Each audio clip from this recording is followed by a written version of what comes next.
एक लड़की ने अपनी जमने वाली माँ को देने के लिए एक सुनहरा चॉकलेट निकाला, पर जो हुआ वो अविश्वसनीय था। जैसे ही माँ ने उसे चबाया, उनके चेहरे पर एक लाल चमक आई। तुरंत ही उनके चेहरे पर जबरदस्त ताजगी आ गई। इससे भी ज्यादा चमत्कारी ये था कि माँ की आंखें सुनहरी हो गईं और उनके चेहरे की झुर्रियां गायब होने लगीं। पलक झपकते ही वो फिर से जवान हो गईं। ये देखकर लड़की पूरी तरह से हक्की बक्की रह गई। वो तुरंत उस आदमी के पास गई जिसने उसे चॉकलेट दिया था, और तब उसे पता चला कि उसके हाथ में जो चीज है वो सामान्य नहीं है। असल में ये चॉकलेट बाहरी अंतरिक्ष की आकाशगंगा से आया था और इसमें शक्तिशाली ऊर्जा थी। ये न केवल क्षतिग्रस्त शरीर को ठीक कर सकता था, बल्कि अंतरिक्ष यान को शक्ति भी दे सकता था। अब वो आदमी उसे जो बताने वाला था वो दुनिया के बारे में उसकी समझ को पूरी तरह से बदल देता।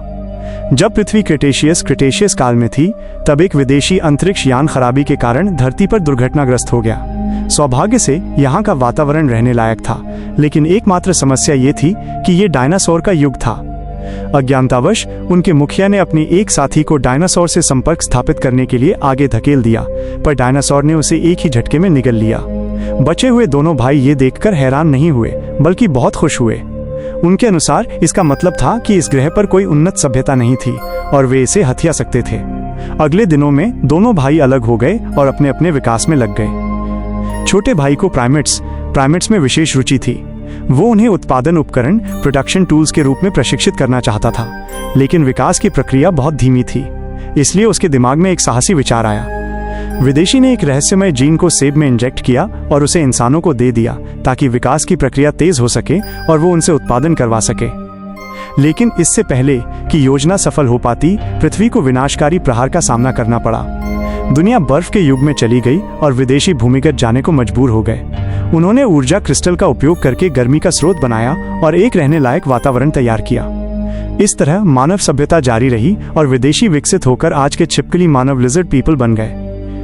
मानव व्यवस्था को बेहतर ढंग से नियंत्रित करने के लिए उन्होंने छद्मवेश डिस्गाइज का उपयोग करके उच्च अधिकारियों के बीच घुसपैठ की और अपने अनुकूल नियम बनाए।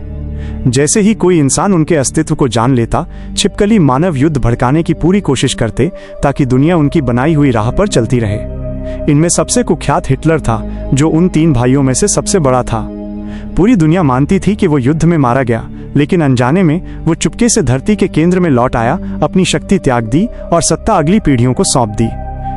उसके वंशजों ने अपना कर्तव्य बखूबी निभाया। उन्होंने न केवल विभिन्न देशों के उच्च अधिकारियों के बीच घुसपैठ की, बल्कि मानव प्रौद्योगिकी को भी नियंत्रित किया। उन्होंने विभिन्न संचार सॉफ्टवेयर बनाए ताकि मनुष्यों की जासूसी की जा सके, लेकिन उन्होंने मानव विकास की गति को कम आंका। बड़ी संख्या में इंसान लालच में अंधे हो गए और जीवनयापन के संसाधन लगातार खराब होते गए, जिससे परमाणु युद्ध छिड़ गया। एक बार फिर जीवन से भरपूर पृथ्वी बर्फ के युग में लौट गई। बचे हुए इंसान पृथ्वी से भाग गए और चंद्रमा पर जाकर छिपकली मानवों के भाग्य का पता चला। जागरूक इंसानों ने अब हाथ पर हाथ धरे न बैठने का फैसला किया और छिपकली मानवों पर जवाबी हमला शुरू कर दिया। अंततः उन्होंने पूरी तरह से जीत हासिल की और इस प्रकार फिल्म समाप्त हो जाती है।